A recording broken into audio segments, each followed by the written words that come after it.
When was the last time that you got a quality night's sleep and felt that you were ready to attack the day with vigor, enthusiasm, and a sense of purpose? Are you one of those people that struggle with getting a good night's sleep and balancing everything you have to juggle in life? Well, according to the Centers for Disease Control and Prevention, along with the National Institute of Health, getting a quality sleep throughout the course of the night is a hard proposition for many Americans. The agencies also report that 40% of adults say that they admit to falling asleep at least once when they don't mean to, at least once a month. If you fall into this category, boy, am I glad you stopped by today, because I had the great fortune of having a conversation with Dr. Angela Holiday Bell, who wanted to stop by and lend a helping hand to this troubling trend and provide solutions to you which will guarantee a great night's sleep. Dr. Bell is a certified physician, certified sleep specialist, a speaker, and the founder of Solution is Sleep. Dr. Bell has been in your shoes before as someone who suffered from insomnia in the past. She knows the power of the quality of a good night's sleep and how sustaining that on a regular basis can lead to a happier, healthier, and more productive lifestyle. Dr. Bell certainly brought the knowledge, enthusiasm, and high spirit to the conversation that we were gracious enough to have together. So without further delay, I want all of you now to be exposed to her great wisdom, knowledge, and expertise. So, without further delay, I'm Kevin McShann. Let's have this conversation.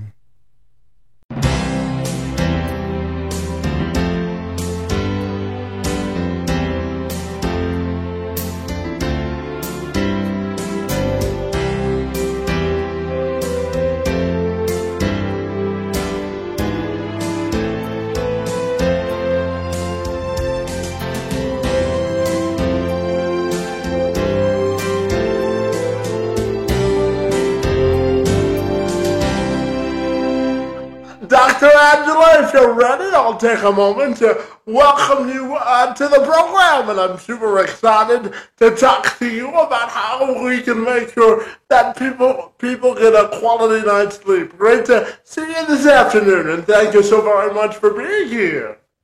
Absolutely. Thank you for having me. I'm always happy to discuss my favorite topic, which is sleep, of course. Absolutely. Now, Dr. Angela, I know you're a board certified sleep specialist and a physician that helps people and busy professionals really value the quality of a good night's sleep. So I'm wondering if we can start our conversation by you telling me just why your work is so important to you and what makes you so fabulous. Yeah, absolutely. So I would say my work is so important to me because I suffer from insomnia quite significantly during my medical training. I like to say that I'm someone who has always had a loving, deep relationship with sleep, always needed a lot of sleep. But as I started to go through medical training, sleep became harder to come by, as I'm sure most people would understand. And I suffered from insomnia, and it was one of the most frustrating things I've ever experienced in my life. I saw what a toll it took on me mentally, physically. I was not performing optimally at all. I wasn't the best version of myself by any means. And so I knew that I had to make a change. And so it really started with my own journey and quest to fix my sleep. I read every single book there was about sleep. I volunteered in the sleep clinic in my hospital. And in that process, I just fell in love with sleep and understood that it was more than just feeling rested, that you really need sleep to function optimally in every facet of your life.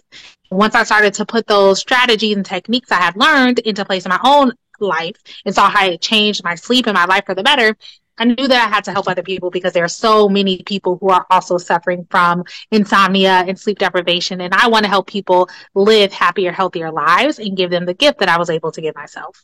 Yeah, absolutely. So, Dr. Angela, let's dive into what exactly do people need to do in their everyday life to ensure that they have a shot at a quality night's sleep? Yeah, so it starts with prioritizing sleep. That is actually the number one and best thing you can do for your sleep health. And what I mean by that is so many people treat sleep as if it's a light switch that, they can go throughout their day, busy, stressed out, doing all these things. And then once night hits, they can just flip the switch and they fall asleep. And unfortunately, for most individuals, it doesn't work like that. Sleep and the processes that regulate it run on a 24-hour cycle, meaning setting yourself up for good sleep starts from the moment you open your eyes. So it really is important to prioritize sleep and set yourself up for good sleep starting during the day. The next thing to do is wake up at the same time each day, or at least within an hour at the same time each day, because that helps to reinforce your circadian rhythm such that you actually fall asleep at the same time each night and it's easier to wake up in the mornings. The next way is to get some natural sunlight exposure. So light is the strongest factor influencing your circadian rhythm in a way that causes you to be awake and alert, and helps to contribute to melatonin production at night. So getting natural light exposure within an hour of waking is going to be key to reinforcing your circadian rhythm. Yeah, absolutely. Now, Dr. Angela, we've known each other for a little bit, going through the same speaking program. But one thing that you may not know about me is that I'm a very light sleeper. As soon as I hear noise, I'm up. So I'm asking this question out of personal interest, and just because I know there are a lot of people like me who are light sleepers and want to know what's the key to extending a night's sleep and making sure that we get the recommended amount so that we can wake up being the full versions of ourselves. Yeah, so the first thing is I am also a light sleeper in that I'm very responsive. I call it like a hypervigilance around sleep. I'm very responsive to environmental changes in sound and light. So the key, if you're a light sleeper, is to control as many elements in your environment as possible, meaning keeping your room as dark as possible, because light, again, is the strongest factor influencing the circadian rhythm. It can often disrupt sleep. So that might mean using blackout curtains, using a blackout sleep mask. I personally use both to make sure no light enters my eyes, or even with your eyes closed, your retinas can still detect light. I make sure there's no light that can disrupt my sleep. The next thing is sound. So like you said, if there's a sound, you kind of wake up and startle. Same thing for me. And so I personally use the fan, and then a sound machine to play continuous white noise so that it drowns out any other ambient sounds that might be interfering with my sleep. So if you're a light sleeper or you're just vigilant to changes in your environment, the key is to controlling as many of those aspects and components as possible so that they don't interfere with your sleep. Yeah, absolutely. And Dr. Angela, from a more broader perspective, I'm also curious to ask you, why is getting a good night's sleep so important to our overall quality of life and our overall health in general? So why is getting a good night's sleep critical to our health? Yeah, that's a great question. And that's because sleep impacts every aspect of your health. So let's start with your physical health. So when you're not getting enough sleep, you're more likely to gain weight and develop overweight and obesity, because a hormone that causes you to be hungry, ghrelin, is released in higher quantities when you're not getting enough sleep. And the hormone that causes you to be full, leptin, is released in lower quantities. You're also less likely to be physically active, creating the perfect storm for weight gain. Also, when you're not getting enough sleep, you send your body into a state of fight or flight. So your stress response system is turned on because your brain feels like, well, there must be some threat if we're deciding that we're not going to indulge in sleep. So let me be on high alert. But what that also means is your stress hormone, cortisol, is turned on all the time. That leads to chronic inflammation in your body, leading to high blood pressure, cardiovascular disease. In addition, your ability to regulate your blood sugar decreases. So you're less sensitive to insulin, and your blood sugar tends to be higher, creating a risk of type 2 diabetes. Uh, in addition, you're also more likely to get sick. So there are studies that have been done that show that individuals who routinely get less than 7 hours of sleep per night are, in some studies, up to 3 times as likely to develop an infection like the common cold than those who get 7 or more hours of sleep per night. Then there's a mental health aspect. Insufficient sleep, especially chronically, can increase your risk of anxiety and depression by 2 to 5 times, depending on the study. You're also more likely to experience burnout. And so simply when people ask me, what does sleep affect or why is it so important? I'm like, it's easier for me to say what sleep doesn't affect, which is nothing, than what it does. Because if you go down any aspect of your mental and physical health, sleep is critical to each one. Yeah, absolutely. And let's dive into talking about sleep as it relates to fatigue and the amount of energy that we have in our daily lives and our inability to sort of perform at work, life, and play if we don't get enough sleep. So, how does sleep affect our energy levels, in your opinion? Yeah, it significantly affects your energy level. So you're much more likely to be fatigued. You're much again, less likely to be active. When you think about even your mental energy and having mental clarity, sleep affects all of those things. And that's because, as you are up during the day, you build up what we call a sleep drive. So the longer you're awake, the higher your sleep drive is. It's something that is directing you towards sleep, to rest your body, to recover overnight. When you don't give yourself enough time to sleep that off, you are starting with a higher level of sleep drive than you otherwise should be. So theoretically, that process should start over each night. You start at square one and you build back up. If you're not getting enough sleep, you're maybe starting at square five instead of square one. So all of that increased drive to sleep, it's still there. So that's going to impact your ability to be active, to perform optimally. It's going to impact your memory, your creative thinking, your problem solving, productivity, all of those things that your mind needs time to really prepare and optimize while you're sleeping. Yeah, absolutely. And as you know, Dr. Angela, exercise for me is a critical part of my life because I have a disability. But I have to tell you that every time I exercise, I sleep better. There's a correlation there. So, from your perspective, how important is exercise to getting a quality night's sleep? You're absolutely right. So there's a reason that's the case. Exercise has been shown in research to improve your quality of sleep, more specifically by increasing the amount of time you spend in that deep, slow wave sleep. So sleep is broken up into different types. There are different stages of sleep that we go through, and they each have their own kind of separate functions. One big part of restoration to the body is that deep, slow wave sleep, and that is directly impacted by physical activity. So, by and large, across the board, being physically active is going to improve your sleep quality and thus quantity. Yeah, absolutely. And Dr. Angela, I also know that you've been featured on several national platforms like the Dr. Phil Show and ABC News, to name a couple of them. So tell me, how do you use your increased platform to really make a difference in the work that you do? And why do you think those platforms have been so important to the ascension of your career? Yeah, first of all, it's a blessing to be able to have access to those platforms and spread my message.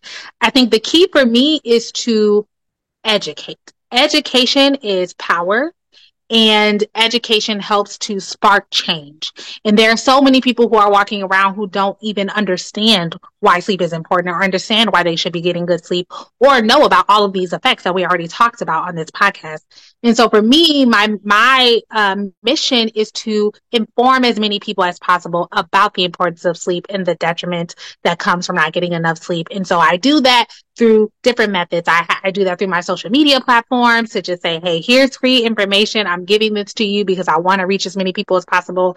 I have a blog on my website that does the same thing. And then, of course, being able to get on, national, international television shows allows me to spread my message even further. And I think that's important important because amplification allows me to reach more people and allows people to be reached where they are, because not everyone has, individual access to me. I'm in the Chicagoland area, which is, a great metro area, but there are many people who are not here. And so my reach only goes so far.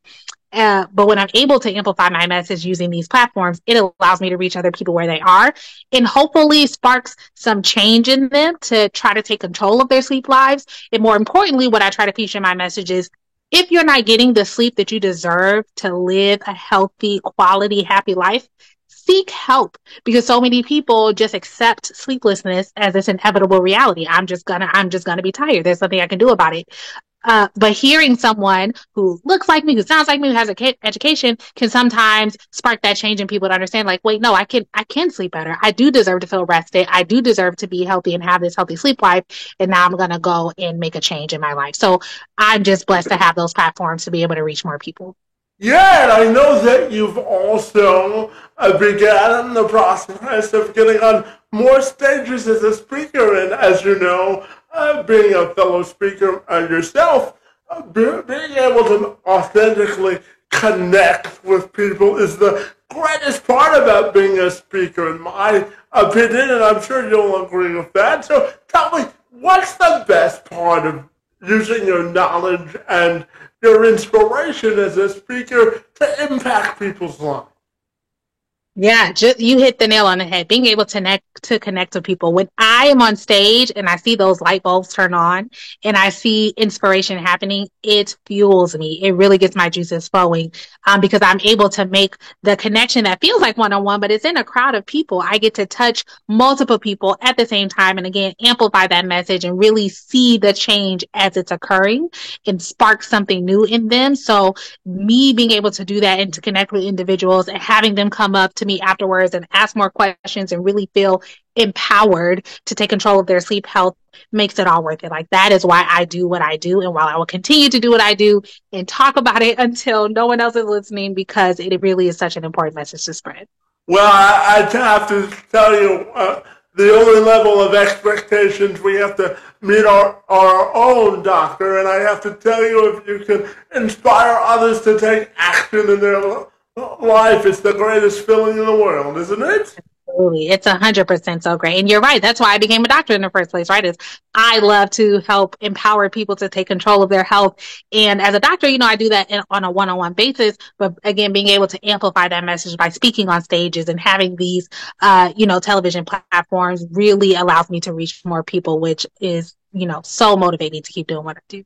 Yeah, absolutely. And Dr. Angela, as someone, as two black people having this conversation, I'm curious to ask you, why do you think African Americans specifically have to really value their health? Because, sometimes, people in our community, doctor, don't always prioritize their health. So tell me, why do you think black people in particular have to really put a high priority on their health? Yeah, because there are so many health disparities, meaning conditions that disproportionately affect the Black and African American community. And sleep is also one of them. Sleep is no exception to that rule. There is a significant sleep disparity, and the African Americans tend to get less sleep overall and less slow wave, deep restorative sleep that we already talked about. And as I mentioned, insufficient sleep leads to so many chronic health conditions that also disproportionately affect the African American community, like cardiovascular disease, overweight, obesity, type 2 diabetes. And so it really is important that we take a look at these things that are disproportionately affecting our communities and deciding to take charge of our health to create change.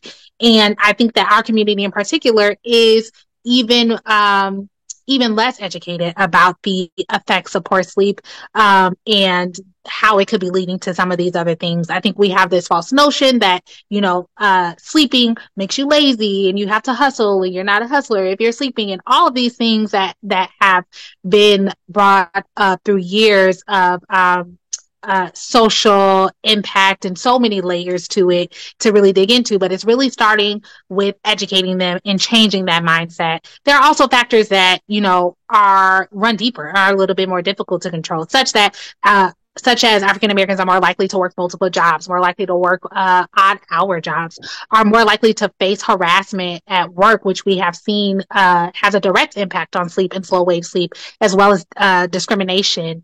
And so there are so many different points at which we have to tackle this. But for me, the biggest thing is starting with education and then going from there. Yeah, absolutely. And Doctor, you may or may not know this, but July is National Disability Pride Month, Doctor. So tell me, why should we all celebrate people with disabilities, and what significance do you think other Americans should place on National Disability Pride Month? Oh, I think it's so important to celebrate because our differences is what makes us who we are and what makes us special. And so I think it's worth celebrating those differences as opposed to, acting as if they don't exist, because that is what makes us so beautiful, is that we're all different and that we all have things that make us unique. And so celebrating what you, especially like, people like you, Kevin, who spread the word, who show that you can do and be anything you want to do or be despite your disability. I think it's amazing and I think it's powerful. And it helps other little Kevins out there to look at you and say, oh, I can do that. I can be that, even though they may have been told or shown in other ways that they can't do certain things. You're showing them that they can. So it's important that we celebrate that really every day. I'm glad that there's a month about it and that we can specifically shed light on that month. But every day we should be celebrating everybody in their uniqueness and their differences, because that is what makes people special. Yeah, absolutely. And Doctor, getting back to sleep, I'm curious to ask you, how are life experiences such as like stress at work or stress in our personal life can impact our sleep and influence the quality of it? So how does the stress in our everyday life impact our sleep levels, in your opinion? Yeah, so stress and anxiety are the two most common factors leading to insufficient sleep and insomnia.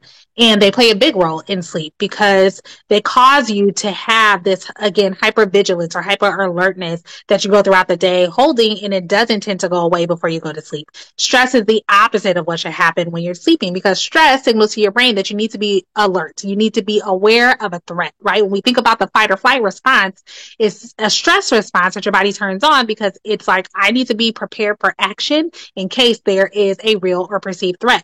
Your body does not make a difference, or your brain doesn't know the difference between stress from work and stress because a bear is coming towards you. It responds the same way. If you have a bear coming towards you, if you have a threat outside your home, your body and brain are not going to allow you to fall into a deep sleep because you become more vulnerable to that threat.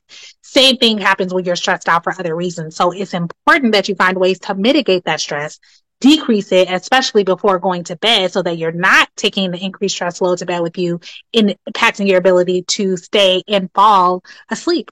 And so that's not to say that you just will not experience any stress. That's, of course, unreasonable. You're going to have stress throughout the day. It's how you deal with that stress, how you manage it, and how you intentionally mitigate it, especially before bedtime, so that it's not impacting your sleep. For Dr. Angela, representation truly does matter, and she says her defining moment of difference occurred when she was growing up at the age of 6 in the inner city of Chicago, when she realized that she wanted to make it her life mission to ensure that the African American and other marginalized communities had equal representation in the field of medicine. Oh, that's a good question. That's a deep question, Kevin. So I don't know if I can point to a specific moment. What I can say is I made the decision to be a doctor when I was 6 years old. At a tender age of 6 years old, I, grew up in inner city Chicago, in poor, African American neighborhood. There were no other doctors that really looked like me. But I made the decision that I wanted to help people. I wanted to empower people. I wanted to aid in healing in any way that I could. And luckily, God has blessed me to continue to participate in that journey and affects more people to a larger degree as I've continued to matriculate throughout my journey as a physician. And so I think honestly that defining moment, I guess, was when I was 6, when I was that little girl who decided that I was going to make a difference in the world, that I was going to touch people and help them at their most vulnerable moments by becoming a physician. And luckily I've been able to have more and more of those moments throughout my career, but it all started with that one decision.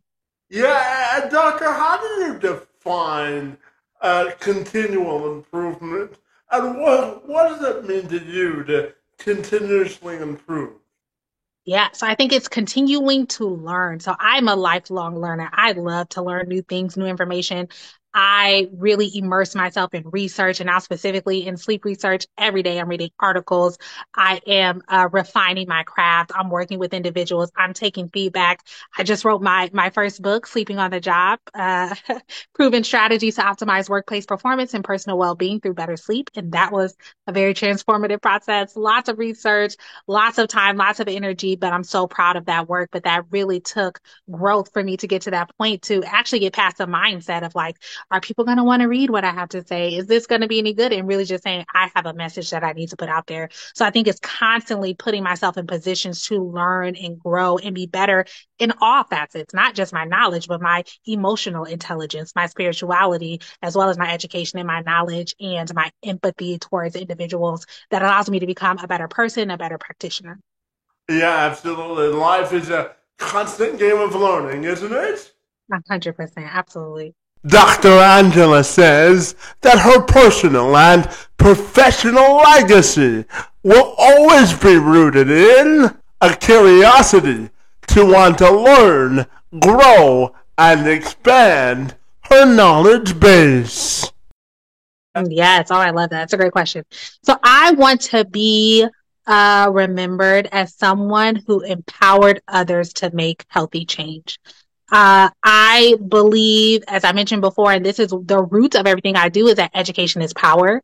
I think as that 6-year-old little girl, I saw what other people in my community who looked like me were going through, and I saw that it seemed like they were powerless, right? There was so much taken away from them, and equipping them with education and giving them the power to choose and to determine their outcomes for me has been something that has made all of this, all of the training, all the years, all the things worth it. And so I would love to have a legacy of empowerment that she empowered other people to make healthy changes, to make their lives and the lives of others around them better.